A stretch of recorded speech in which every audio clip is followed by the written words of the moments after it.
Assalamualaikum warahmatullahi wabarakatuh. Kembali saya Ika Wulandari menyapa Anda pada hari ini. Dan di kesempatan kali ini ada sebuah pengumuman yang diposting oleh Kedutaan Besar Republik Indonesia Kuala Lumpur, yaitu pengumuman tentang perekrutan tenaga pendamping pekerja migran Indonesia atau yang disingkat dengan TP-PMI Wilayah Malaysia. Apa itu tenaga pendamping PMI? Ya, namanya aja pendamping. Ya, tentu tugas utamanya mendampingi para pekerja migran yang ada di wilayah kerjanya KBRI KL, yaitu meliputi Kuala Lumpur, Putrajaya, Selangor, Perak, Terengganu, dan juga Kelantan. Hal ini dilakukan dalam rangka peningkatan pelayanan maupun perlindungan. Secara detail tugasnya apa saja nanti ya saya informasikan juga. Dan dari yang saya baca-baca nih, ternyata tenaga pendamping untuk PMI ini bukan hanya dilakukan oleh KBRI KL, tapi sudah dilakukan oleh banyak kedutaan di negara-negara lainnya, seperti ada di negara Taiwan, kemudian juga ada di negara Yordania, dan lain-lain.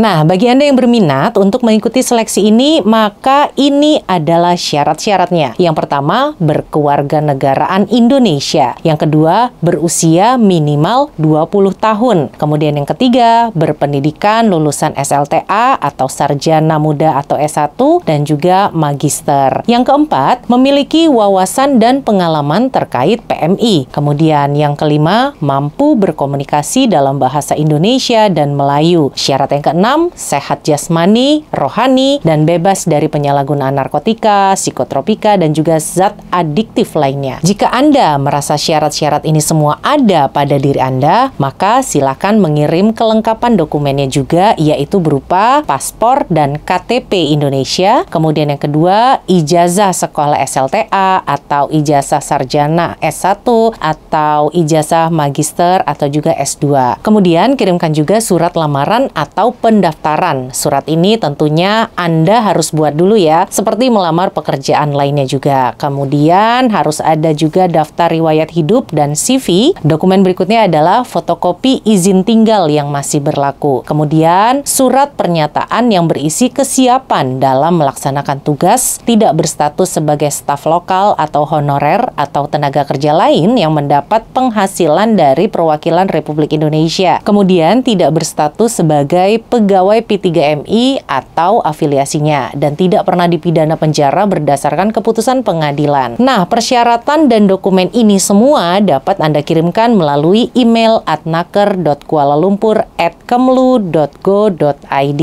dan batasnya sampai dengan tanggal 13 Juni 2024. Nah, kalau ada yang tanya, memangnya apa sih tugas dan tanggung jawabnya si tenaga pendamping PMI ini? Jadi, berdasarkan keputusan Dirjen Bina Penta dan PKK nomor 3 193 2024, tugas dan tanggung jawabnya itu ada banyak banget. Yang pertama, tugasnya adalah melaksanakan penyuluhan dan pelayanan konsultasi kepada PMI. Yang kedua, mendata PMI di wilayah kerja KBRI. Kemudian yang ketiga, mendampingi PMI untuk melakukan lapor diri KBRI melalui portal Peduli WNI. Dan yang nomor 4, mengumpulkan data dan informasi terkait kasus atau permasalahan yang dihadapi oleh PMI. Kemudian yang nomor 5, mendampingi dan memotivasi PMI yang bermasalah. Yang keenam, melakukan komunikasi dengan pihak terkait dalam rangka penanganan masalah PMI. Yang ketujuh, memberikan informasi awal terkait peluang kerja di wilayah kerja KBRI Kuala Lumpur. Yang kedelapan, melaksanakan sosialisasi kepada PMI. Dan yang terakhir, yang kesembilan, melakukan tugas lain yang diperintahkan oleh atas tenaga kerja. Banyak banget kan ini tugasnya. Nah, dengan begini banyak tugas, apakah ada bayarannya? Apakah digaji? Ya, ada dong. Untuk honornya sendiri itu berbeda-beda sesuai tingkat pendidikannya. Untuk lulusan SLTA itu digaji sebesar Rp2.100.000. Untuk lulusan diploma sebesar Rp2.400.000. Sedangkan untuk lulusan sarjana S1 sebesar Rp2.600.000 dan bagi yang lulusan S2 atau magister sebesar Rp2.800.000. Oke, jadi ini ada peluang ya bagi Anda yang memiliki kepedulian kepada saudara-saudara kita yang menjadi pekerja migran di Malaysia ini. Kan kalau kita dengar itu masalahnya ada banyak banget ya, yang nggak digaji lah, yang diperlakukan tidak baik lah, yang tidak tahu info ini itulah, aduh pokoknya banyak banget, ruwet gitu. Dan bagus nih kalau ada tenaga pendampingnya, jadi banyak yang bisa memanfaatkan tenaga pendamping ini ya. Dan bagi yang berminat, Anda perlu info lagi lebih lanjut, silakan saja untuk menghubungi menghubungi KBRI langsung ya. Saya hanya memanjangkan info sampai sini saja. Oke, baik, sekian mengenai hal ini. Saya Ika Wulandari undur diri. Wassalamualaikum warahmatullahi wabarakatuh.